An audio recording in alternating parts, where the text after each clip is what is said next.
La insurrección de 1810 marcó el inicio de un largo y complicado proceso, con el que México buscó conformarse como nación independiente.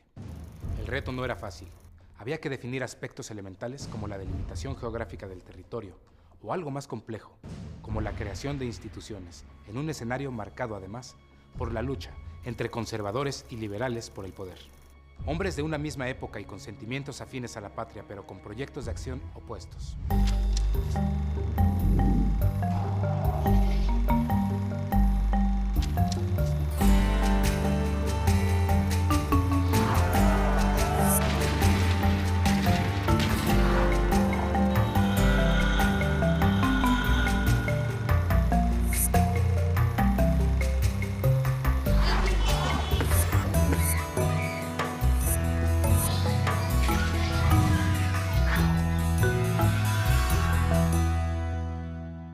Esta es la historia de cómo la educación fue una tarea fundamental para la conformación de un país que durante el siglo XIX estuvo marcado por los conflictos internos y las invasiones extranjeras. Una vez iniciada la lucha por la independencia, la educación fue una preocupación para algunos diputados novohispanos que participaron en las Cortes de Cádiz, en España, en marzo de 1812. Al año siguiente se conformó el primer cuerpo legislativo encargado de los temas educativos, pero por la circunstancia de la guerra no llegó a aplicarse. Cuando llegó en septiembre de 1813, José María Morelos redactó Los Sentimientos de la Nación. Sentó las bases para el debate legislativo que daría origen a la Constitución de Apatzingán, también conocida como Decreto Constitucional para la Libertad de la América Mexicana. Aunque el caudillo no se refiere específicamente a la educación, en el 12º sentimiento apuntó que como la buena ley es superior a todo hombre, las que dicte nuestro Congreso deben ser tales que obliguen a constancia y patriotismo, moderen la opulencia y la indigencia y de tal suerte se aumente el jornal del pobre que mejore sus costumbres, alejando la ignorancia, la rapiña y el hurto. Después de 11 años de lucha, México alcanzó su independencia con los Tratados de Córdoba, firmados en agosto de 1821 por Agustín de Iturbide y el último virrey de la Nueva España, Juan O'Donojú. El 27 de septiembre, el ejército trigarante hizo su entrada triunfal a la Ciudad de México. Todo el territorio novohispano, comandantes, jefes políticos, criollos e insurgentes confirmaron su adhesión al proyecto de Iturbide y al día siguiente se firmó el Acta de Independencia del Imperio Mexicano. El gobierno quedó a cargo de una junta provisional gubernativa que convocó a un Congreso Constituyente, pero mediante una maniobra parlamentaria, en mayo de 1822, un grupo de diputados con el apoyo de algunos jefes militares proclamó emperador a Iturbide, quien enfrentó una férrea oposición. En los primeros días de diciembre, el general Antonio López de Santa Anna se rebeló en Veracruz, desconoció a Iturbide y proclamó la República. En la primavera del año siguiente, el fugaz emperador abdicó y partió al exilio. En enero de 1824 se promulgó el Acta Constitutiva de la Nación Mexicana, que adoptó la forma de república representativa. Comenzó entonces la reconstrucción de las instituciones que permitirían el desarrollo del país, que entonces estaba conformado por el actual territorio de México, el medio oeste de Estados Unidos y toda Centroamérica. Los caudillos de la independencia habían luchado para conseguir libertad, igualdad, justicia y educación para todos los mexicanos. Pero las ideas de la escuela pública y gratuita y de un Estado que se encargara de la unificación y supervisión de la enseñanza no podían concretarse con el país en quiebra y los conflictos políticos internos que se vivieron en los primeros años del México independiente. La situación de la educación durante los primeros años de la vida independiente era muy complicada. Había instituciones que provenían de la etapa colonial, como eran para la educación que podemos llamar superior y media superior, colegios, seminarios conciliares, la universidad, conventos y otros de ese tipo. Y por el lado de la enseñanza de primeras letras, pues había escuelas municipales, había escuelas particulares, escuelas de amigas y también había en los conventos enseñanza de primeras letras. Obviamente, como no era un propósito del Estado difundir la educación, entonces pues solo los que querían y podían asistir a las escuelas o después a la educación media y media superior eran los que eran atendidos por quienes impartían enseñanza.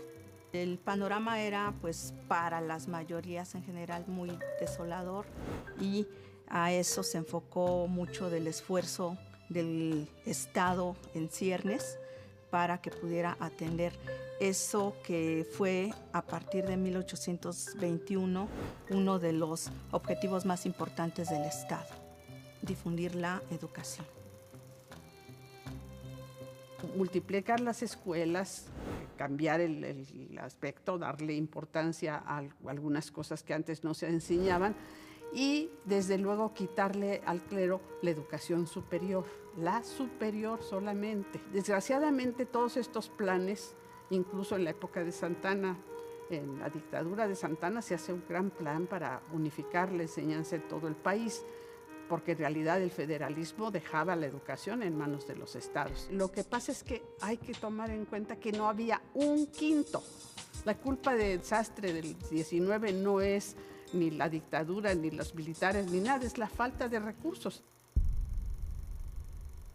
A diferencia de las instituciones que se habían creado con las reformas borbónicas a finales del siglo XVIII, la Compañía Lancasteriana era una asociación filantrópica con el propósito de promover la educación primaria en los sectores más pobres de la sociedad. La Compañía Lancasteriana se crea en 1822. Agustín Buenrostro es uno de los impulsores de esta sociedad filantrópica, es de carácter privado y toma el método lancasteriano de enseñanza, y sobre todo va a estar enfocado a las primeras letras. Lo que se pretende con esta enseñanza es que haya una difusión masiva de la educación. Entonces, en grupos grandes que se integran, se van a formar grupos más pequeños de 10 alumnos, donde uno de los alumnos más aventajados va a estar ofreciendo esa enseñanza. Y puede haber, no sé, 3, 4, 5 grupitos de estos formados con 10 alumnos, y de esa manera se cree que iba a ser extensiva, masiva la enseñanza. Esta enseñanza era sobre todo para preparar a los niños, a los jóvenes, para integrarse de mejor manera a las nuevas formas de producción. La educación a todo el pueblo, salvo las mujeres. Las mujeres no cuentan en esta historia. Pero la Compañía Lancasteriana sí busca extender el conocimiento de la doctrina cristiana, de leer, escribir en algunos casos, enseñar el dibujo en algunos casos, pero a un nivel masivo, para los niños pobres. Y para las élites, digamos, clase media, futuros profesionistas, abogados sobre todo. La carrera importante del siglo XIX va a ser la abogacía. Y para eso están los institutos literarios y científicos que van a surgir a partir de los 1820, que van a coexistir con los seminarios diocesanos.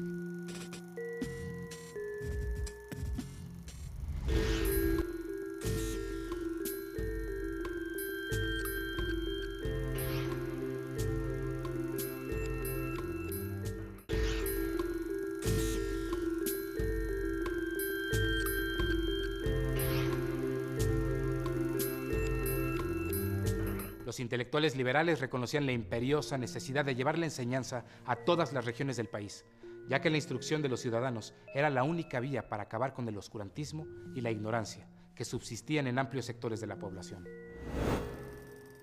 Estos ilustrados del siglo XVIII que van a dar, sus ideas van a fructificar, digamos, en alguien como José María Luis Mora y Valentín Gómez Farías, que entran en escena ya con la independencia de México. Mora muy claramente a partir de 1823 con sus reformas al Colegio de San Ildefonso, y después Valentín Gómez Farías, que por fin tiene la oportunidad política de tratar de racionalizar los recursos de la educación superior, sobre todo.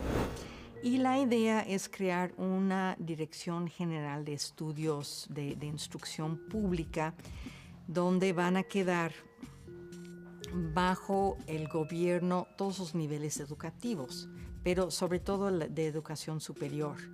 Van a cerrar la universidad, porque la universidad, como les platiqué, no hace más que extender títulos y obstaculizar en cierto sentido la renovación de la educación. Entonces clausuran la universidad y tratan de reorganizar la educación superior. Pero antes, en otros estados, ya se estaba también aplicando una serie de reformas que de alguna manera son antecedentes de esta reforma que se aplica en la Ciudad de México en 1833. Por un lado, decía yo, cerraron la universidad. En Zacatecas cierran lo que era su antiguo colegio. Ciudad de México también se propone que pues, se separe o se tomen los bienes eclesiásticos para impulsar la educación pública. Poco a poco, la Escuela de Educación Elemental se fue perfilando como el mejor aliado para combatir la ignorancia entre los niños y jóvenes, y el Estado comenzó a crear los primeros órganos para el control administrativo de la educación. En 1833 se creó la primera Dirección de Instrucción Pública para el Distrito Federal y los territorios con el fin de aprobar libros de texto y expedir títulos académicos. 10 años después, el político nacido en Guanajuato, Manuel Baranda, propuso una reforma para la modernización y secularización educativa. Entonces, la reforma de Baranda de 43 tiene más posibilidad de echar a andar el proyecto, de verdad ver frutos ese proyecto. Y algo muy importante, es una reforma que se da en un régimen centralista y que por lo tanto, en ese sentido, es capaz de tratar de llevar adelante la reforma en todo lo que es en ese momento México. En 1855, Benito Juárez asumió el cargo de ministro de Justicia, al tiempo que el abogado liberal Guillermo Prieto empezó a redactar el documento de las leyes de reforma, en las que se instituía que la educación debía cimentarse en la razón y no en doctrinas religiosas. El 5 de febrero de 1857 se promulgó la primera Constitución Liberal Mexicana, que estableció los principios de soberanía popular, los derechos de los ciudadanos y la libertad de pensamiento. En 1857 se va a empezar a hablar mucho más claramente de esta idea de la educación. Se tiene que separar totalmente de la religión. La Iglesia no tiene que tener ninguna intervención en la educación. Una vez promulgada la Constitución de 1857, cuyo artículo 3 establecía: la enseñanza es libre, pero será laica la que se dé en establecimientos oficiales, surgieron airadas reacciones entre los grupos conservadores y la Iglesia. También se expidieron las primeras leyes de reforma que tenían el propósito de eliminar las estructuras virreinales y los privilegios de la Iglesia, establecer el matrimonio civil, la educación laica y consolidar a México como nación independiente. El enfrentamiento entre liberales y conservadores desencadenó la Guerra de Reforma. Después de 3 años de lucha, el 22 de diciembre de 1860, las fuerzas liberales derrotaron al ejército conservador en la batalla de Calpulalpan, Estado de México. Al año siguiente, Juárez asumió la presidencia y nombró a Ignacio Ramírez ministro de Instrucción Pública. Ignacio Ramírez es uno de los liberales que más se va a proponer que se separe el Estado de la Iglesia en educación y también que se impulse fuertemente la enseñanza de primeras letras. Además también Ramírez va a proponer que se dé un lugar en la educación a las mujeres, algo que no sucedía tan frecuentemente antes, aunque sí recibían educación, pero no era como lo más común que las mujeres estuvieran incluidas. Entonces, 1861 va a ser creo yo, un parteaguas en educación en ese sentido, ¿no? Porque lo pretende este gobierno liberal y también este gobierno de Juárez, impulsar la educación pública, dejar ya muy claramente definidos cuáles van a ser los parámetros que siga esa educación pública, repito, gratuita, obligatoria, laica, para hombres, para mujeres. Estamos entrando en una época en que se puede visualizar, se puede contemplar una sociedad con principios morales, pero no regida estrictamente por la moral católica. Ya después de la Guerra de Reforma, sobre todo, no se va a permitir que haya sacerdotes caminando en la calle con sus trajes talares. Los cementerios los va a manejar el Estado y no la iglesia. Ya no se siguen las horas litúrgicas para los negocios públicos y políticos. Se quitan las imágenes de las cornisas de los edificios para que la gente no tenga que pararse varias veces a la hora de caminar una sola cuadra para poder saludar y hacer una reverencia y un pequeño rezo a cada imagen como va caminando por la calle. Muy difícil hacer negocios así, ¿no? Entonces estamos entrando en una dinámica comercial y política un poco distinta y es secularización en ese sentido.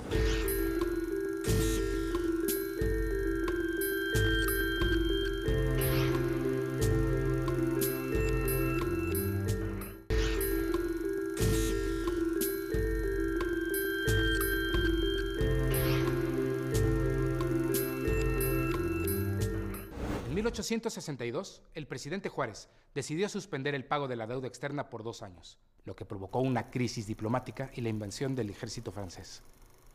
Los conservadores aprovecharon el conflicto internacional y la vieja idea de instaurar una monarquía en México cobró nuevos ímpetus. Invitado por un grupo de notables, Maximiliano de Habsburgo firmó los tratados de Miramar, renunció a la corona de Austria y junto con su esposa Carlota aceptó dejar el castillo de Miramar en Trieste, Italia, para instaurar un gobierno monárquico en México.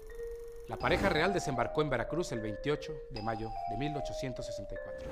Desafortunadamente para los hombres o los grupos que lo trajeron a México, era de tendencias liberales. Lo que hizo Maximiliano, junto con el que nombró su secretario de Instrucción Pública, Manuel Silicio, fue proponer la continuación de las medidas educativas liberales.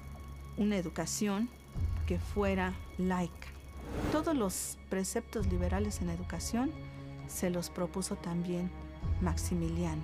Incluso algo de lo que no hemos hablado, también importa decir, la universidad, que fue una de las instituciones más importantes en la etapa colonial, pues llegaba a la etapa independiente muy debilitada y Maximiliano la cierra definitivamente en 1865. Las medidas que toma Maximiliano son completamente de carácter liberal, son completamente opuestas al grupo que lo llevó al poder y que obviamente también van a molestar mucho a este grupo. Mientras duró la intervención francesa entre 1863 y 1867, el presidente Benito Juárez combatió a un ejército invasor y a mexicanos imperialistas. Acompañado de sus colaboradores cercanos y llevando consigo el archivo de la nación, convirtió el gobierno en una república itinerante. Cruzó el país para instalarse con su gabinete en Paso del Norte, Chihuahua, actualmente Ciudad Juárez. En aquellos momentos declaró: la capital de la república estará donde se encuentren los supremos poderes y estos los represento yo y mi gobierno. Maximiliano estuvo muy poco tiempo, 3 años. Quiso traer un modelo francés bastante avanzado de educación a México, con carreras cortas en comercio, por ejemplo, carreras más largas, con un entrenamiento parecido al sistema francés, de liceos y después de institutos y de una educación universitaria, pero por facultades, porque también cerró la universidad. No tuvo tiempo de hacer gran cosa, en 3 años no pudo hacer nada y 3 años de guerra continua además, 3 años en que tuvo problemas presupuestales constantemente, pero bueno, hizo el modelo, trajo este modelo que después fue incorporándose poco a poco a la experiencia educativa mexicana. Trajo la tarea en casa, los niños le pueden culpar a Maximiliano hasta la fecha de las tareas, firmadas por los papás, los boletos de calificaciones firmados por los papás, una comunicación mayor entre los papás y la escuela. Todo este modelo un poco más moderno, educativo, pues empezó a partir de los años en que está aquí Maximiliano. Derrotado finalmente por las tropas juaristas, Maximiliano fue ejecutado en el Cerro de las Campanas, estado de Querétaro, el 19 de junio de 1867. La República fue restaurada y, de acuerdo a las leyes de reforma, comenzó la construcción de un Estado jurídico-político de acuerdo a las corrientes liberales que predominaban en la época. En diciembre se expidió la Ley Orgánica de la Educación Pública y se formó una comisión para elaborar un plan de instrucción pública que presidía don Gavino Barreda. Gavino Barreda pues se va a encargar de promover todo lo que tiene que ver con la Escuela Nacional Preparatoria, donde se va a incluir, aparte de un gran impulso a la educación primaria, también la Escuela Nacional Preparatoria, que es, yo creo que, de los grandes logros de ese momento. También dentro de ese proyecto se crean las escuelas nacionales. Cada una de estas escuelas va a tomar una de las formaciones. Puede ser la Escuela Nacional de Jurisprudencia, Escuela Nacional de Música, Escuela Nacional de Medicina, etcétera, etcétera, etcétera. El proyecto de integración nacional del gobierno juarista se centró particularmente en eliminar el grave rezago en materia educativa. Para ello, encauzó unas reformas sin precedentes en el país, con el objetivo de que el Estado proporcionara una educación gratuita, uniforme y laica en todos los niveles. Pero también promueve todos los aspectos y multiplica las escuelas. Realmente las escuelas se multiplican bajo Juárez y bajo Lerdo de Tejada. Claro que para los números que eran no es significativo, pero era la primera vez en el siglo que realmente estaba multiplicándose la educación pública. La aplicación del programa de instrucción pública, cuyos principios correspondían a los del pensamiento liberal y positivista europeo, chocó con una realidad compleja. El índice de deserción escolar era altísimo, sobre todo en las zonas rurales, donde los niños debían ayudar en las labores del campo. Los indígenas quedaban excluidos de las escuelas por el solo hecho de que no hablaban español, y el 80% de la población era analfabeta. Pero a pesar de los grandes rezagos, había avances en otros sentidos. En aquellos años, la prensa gozó de una libertad que nunca antes había tenido. Los periodistas escribían a favor y en contra de Juárez en las páginas de Siglo XIX, El Monitor Republicano, La Orquesta, El Globo, El Aguizote y La Voz de México. En 1871, Juárez llevaba casi 15 años en la presidencia, pero volvió a contender en las elecciones que se realizaron en julio. Su permanencia en el poder causaba descontento entre muchos jefes militares y gobernadores, y hubo pronunciamientos en su contra. El país quedó dividido entre juaristas, porfiristas y lerdistas. El ejército sofocó los levantamientos y Juárez continuó al frente del Ejecutivo hasta que murió, repentinamente, el 18 de julio de 1872. Sebastián Lerdo de Tejada, presidente de la Suprema Corte, asumió el interinato y el 1 de diciembre la presidencia de la República. Durante su mandato se elevaron a rango constitucional las leyes de reforma que sentaron las bases para la educación laica.